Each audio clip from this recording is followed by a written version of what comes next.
welcome to day one of the 12 Trees of Christmas, and today we're going to start off with just a really simple stitch, a stem stitch. I've already drawn around my template, onto my fabric. Remember, you want to be about 2 3/4 of an inch from that point to the base of your template. Okay, and then I've just done a little spiral getting bigger and bigger and bigger to the end of the base of my tree. So let's give it a start off. So I'm just going to start with a waist knot.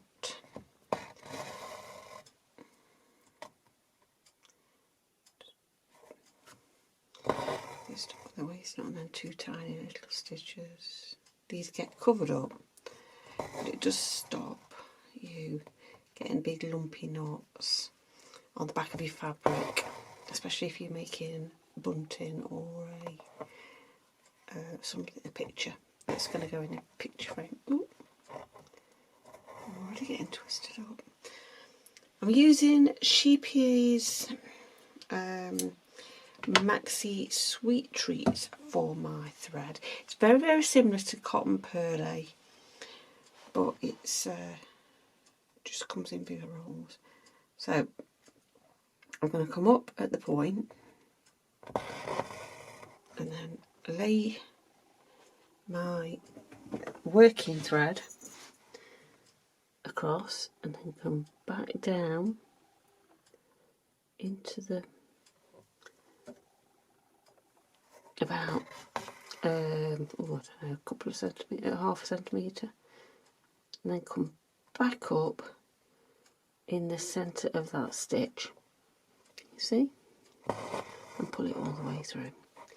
And you are going to work that same size stitch the whole way down. So you want to come up and meet that stitch. It creates like a little rope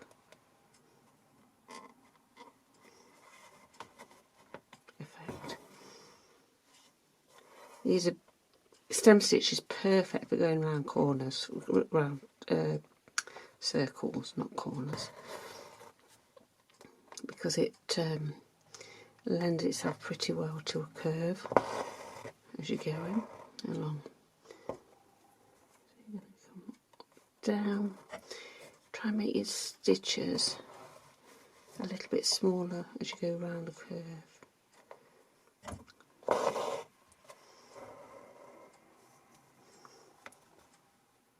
Just give that a bit of a twist.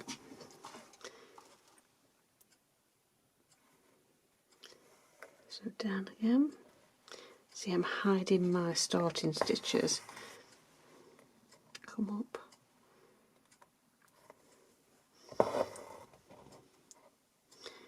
Just lay that flat.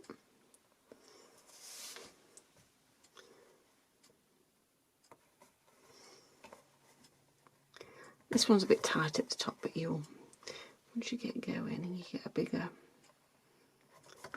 circle, bigger spiral, you're going to it'll make life a little bit easier.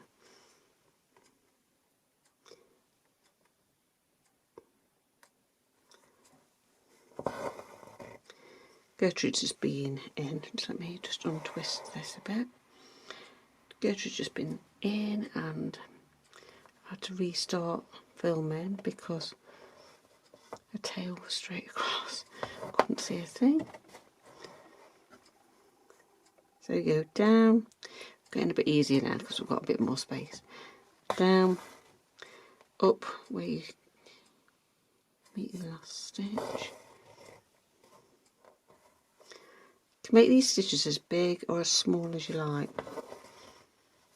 but obviously try and keep them quite uniform. Around the corner.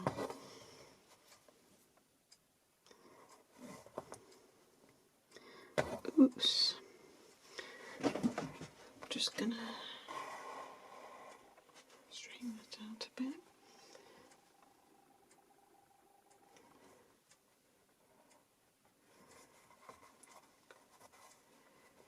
holding it in a hoop, it makes life a little bit easier because you can move your hoop around. Obviously I'm quite static. Oops. So I can't move you along.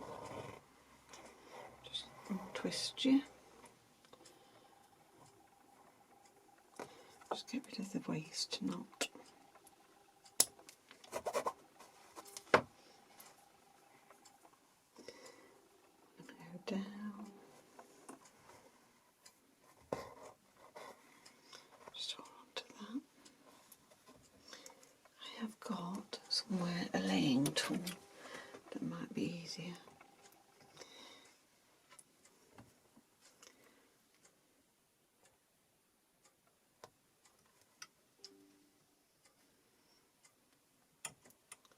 To show you.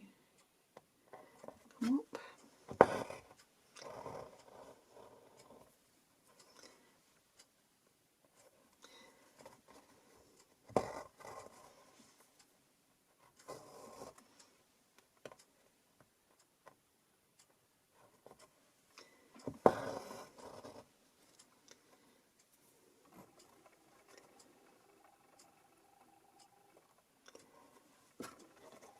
So we're going to carry on all the way down to the bottom.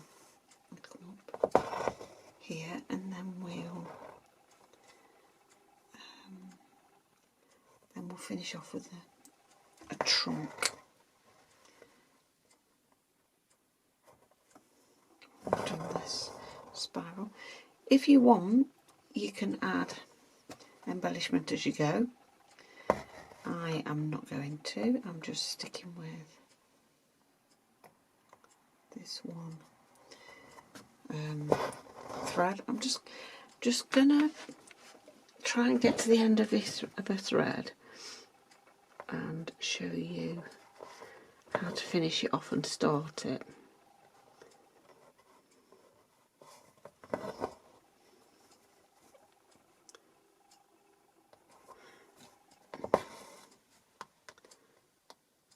Starting to unravel a bit. So, okay.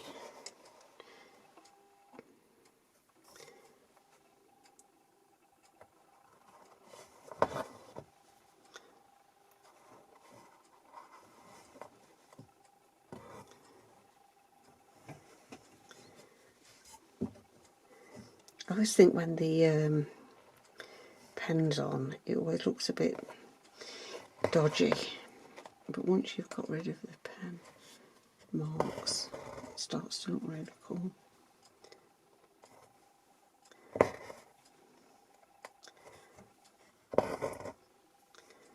Up, down there.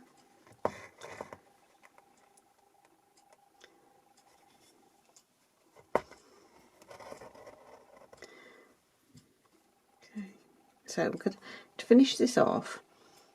I'm going to go down a stitch there. Okay.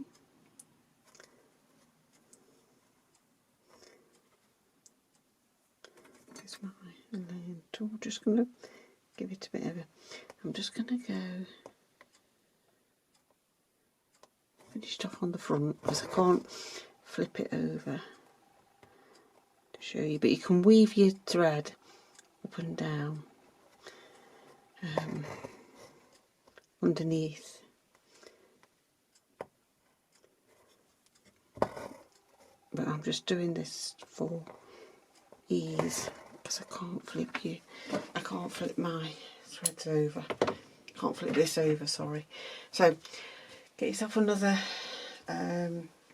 piece of thread. I won't make it quite as long this time. Thread your needle up.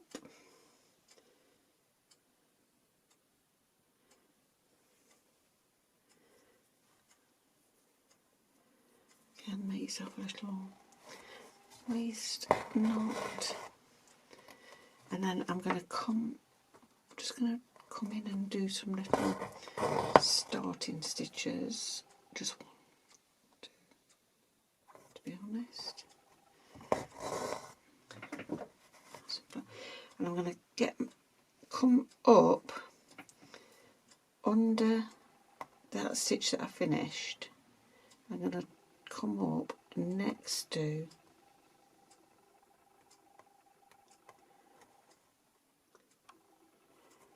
that stitch. Okay, so you are seamlessly, or should be seamlessly, starting again.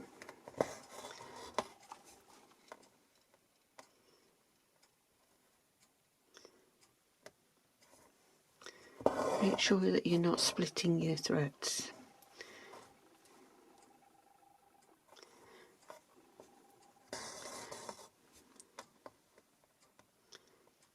As I say, you won't see these little starting stitches. I think they look bigger on camera, to be fair, than they do in reality.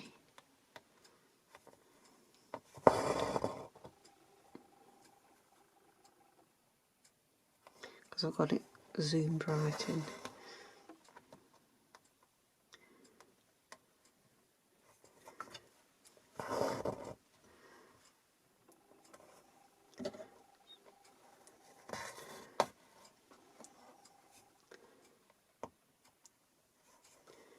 Over the top of that one.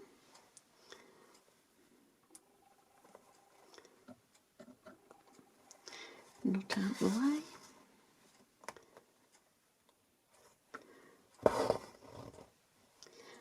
Okay, so I'm coming all the way.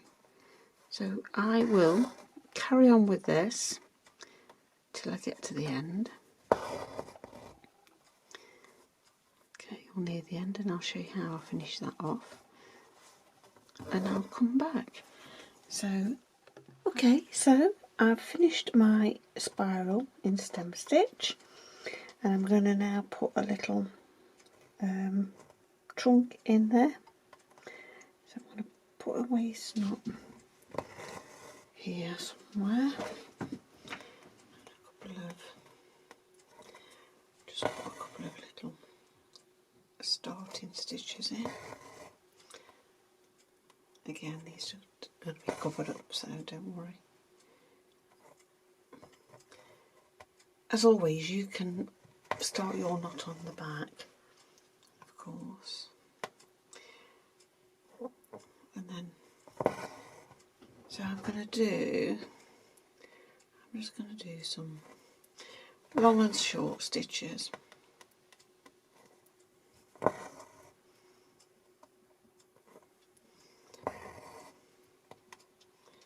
Just nothing too technical.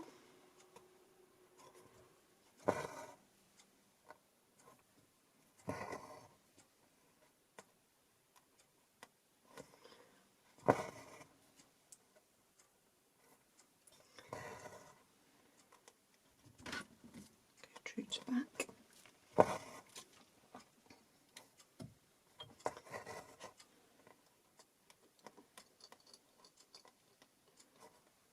That is that. I will finish it off on the back. I'm just going to cut my waist knot away. Oops. And to get rid of the aqua trick marker that I've used, so Gertrude's eating her food, sorry. I have to have it up here because if not, Reggie eats it all. So just get yourself a damp paintbrush, and you should be able to erase away.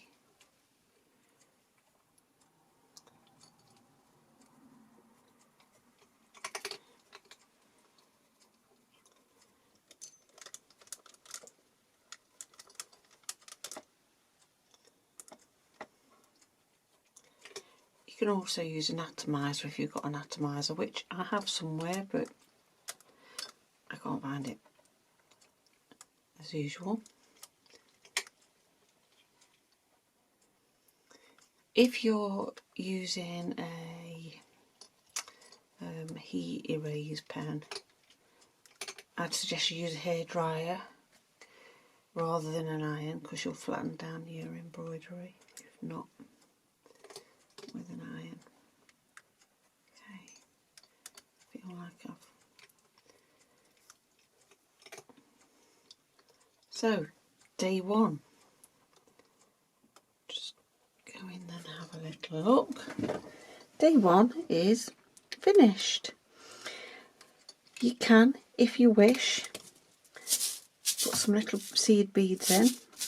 Okay, I might come back and do a bit of that at some point, but as I am at this moment in time, I'm not going to. So day one finished. Thank you, and I'll see you for day two.